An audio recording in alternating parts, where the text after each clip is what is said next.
Thanks for staying with us. So a Nollywood actress has slammed adults who are over 30 years, saying that they can't stop asking their parents for money at the age of 30. According to her, she described it as a shame for people at that age to be asking their parents for money. Do you agree with her? Let me even start by saying that I'm very conscious of making blanket statements because may life not happen to us. May life not happen to us. Everybody has hopes and aspirations on how they want their children to turn out, and then you do your best, you give them the education, you make sure that they are okay, and out of 7, you have 1 now decides to go the other way and probably is not able to do. So, but as parents, I think there's something they didn't teach us growing up, which is how to make money and handle money even as children. So a lot of us get into school, finish school before we're even realizing how to start understanding money, the value of money, how to work for money and all of that. But to be deliberate in how we raise our children, we need to start paying attention to all of those things. How do your children relate with money? Do you give them money education? Do you give them financial intelligence? Some of us are learning this at old age now. So we need to, do all that we can. But if a child chooses to go the other way, it's only prayer. You can't sit at home and be insulting somebody that you are still collecting money from your father at 30. You really do not understand what is happening. Here, our kids don't go for summer. They don't work during summertime. They just hang out and play. So a child who has never worked all their life, how do you expect a person to leave home at a certain age? So that's part of that culture, the Western culture that I truly admire, that a child, no matter the home, so it's not that you're from a rich home or a poor home. You take out 1 year. They take out the gap year. Some of them just go on their own, get jobs.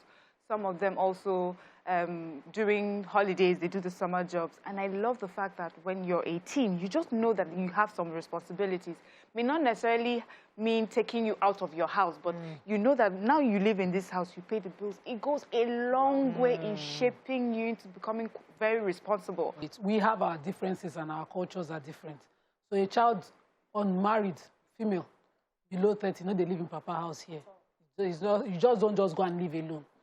Well, should we review that? Even the people are because a 25-year-old is an adult. She's a mature adult. Even while we're reviewing it, the demands are the same. So you either leave home to school, hostel, and all of that. You come back. If you do have a job far from your parents' house, you can actually share. But it's hard to see you just go and get a place. Recently, I had an abroad that stays in my house, and her mom knows she stays with me. And then she comes to me and said, "Oh, she wants to get her own place." And immediately I understood. For me, I was happy because I felt that I have been through this phase where you are itching, you want to get out, you want to be able to go to clubs without anybody telling you, where are you? So I had that phase in my life. So I allowed her, but when I shared with the people, like, why would you allow her to go there? Let her stay under your house, at least she's just 22, where she go? What's she looking for? So as much as, yes, I supported her to become independent because I wanted her to pay her bills, see how it is. Eventually, she might come back and say, I can't handle it. But I felt that it was important for me to let her go. Let her see the world, and then she needs to come back. But why are parents scared of taking that leap or allowing their children take that leap of go out? Must you stay in the house all this while? Like now that we are here, we're not hoping they will say, but if they say, okay, at 25, Mom, I have a good job, I have this, I have that, can I move out? I will respect you and say, okay, if that is what you want, you move out. You can move out. Because I trust that the things, the little virtues you have picked from me, you should be able to. Let me see you even operate in the real world without mommy and daddy and see how you turn out. I'm one of those people that encourages, and I really love the fact that a young person can leave home and go and find their feet. You make mistakes, but you know you're right. You know what right behind you. You know what to do. You know where to come back home to. So it's important, and I see it for children who are independent young. When you interact with them, there are some things, for those of us who were so protected, so, shielded. There are things like, I want to go to the market, looking, who will go with me? For those who will be independent, they get up, they do it, and they're done. They may make mistakes, but they learn from their mistakes, and you are not even allowed to make any mistakes. I would like to have a child who is that way inclined, who is like, I'm ready.